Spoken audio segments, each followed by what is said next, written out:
Good morning दोस्तों। आज हम आप लोग कंप्यूटर का फुल फॉर्म बताते हैं। C4 कॉमन मीन्स साधारण या सामान्य। O4 ऑपरेट मीन्स चलाना। M4 मल्टी मीन्स बहुप्रयोग। P4 पर्पस मीन्स उद्देश्य। U4 यूजर मीन्स कार्य या कार्य करने वाला। T4 ट्रेड मीन्स व्यापार। E4 एजुकेशन मीन्स शिक्षा। R4 रिसर्च मीन्स अनुसंधान। तो कंप्यूटर का ये तो रहा फुल फॉर्म, लेकिन C4 कॉमन शब्द का प्रयोग क्यों हुआ है ये भी जानने का जरूरी है।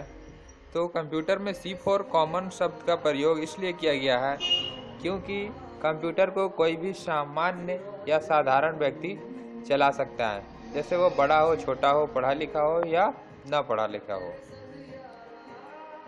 अब है दूसरे number O for operate means चलाना। ऑपरेट का प्रयोग यहाँ क्यों किया गया है?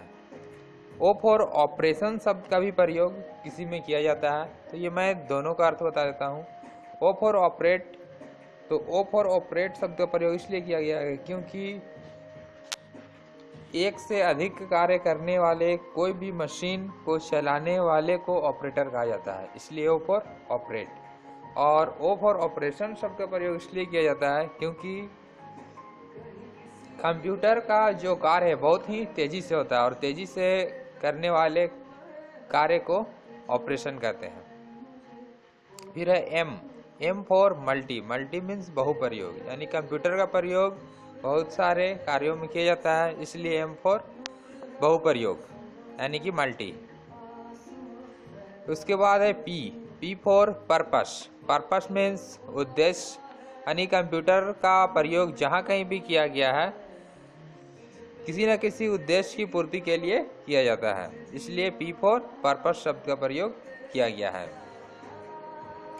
U फॉर यूजर या यूजेज, यानी कि कार्य या कार्य करने वाला। यूजेज से का, तो U फॉर यूजेज या यूजर शब्द का प्रयोग इसलिए किया गया है क्योंकि कंप्यूटर चलाने के लिए उसका काम और काम करने वाले दोनों की आवश्यकता होती है।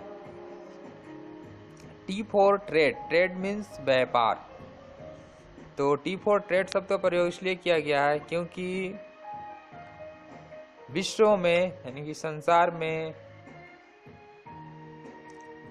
कंप्यूटर का प्रयोग सबसे ज़्यादा व्यापार के लिए किया जाता है, यानी कि कंप्यूटर जहाँ कहीं भी लगा हुआ किसी न किसी रूप में वह बिजनेस का ही कार्य कर रहा है, इसलिए T फॉर ट्रेड शब्द का प्रयोग किया गया है। E फॉर एजुकेशन मीन्स शिक्षा, यानी कि कंप्यूटर हम तभी चला पाएंगे जबकि कंप्यूटर का हमें अच्छा नॉलेज हो, अच्छा एजुकेशन हो, इसलिए E फॉर एजुकेशन शब्द का प्रयोग किया गया है।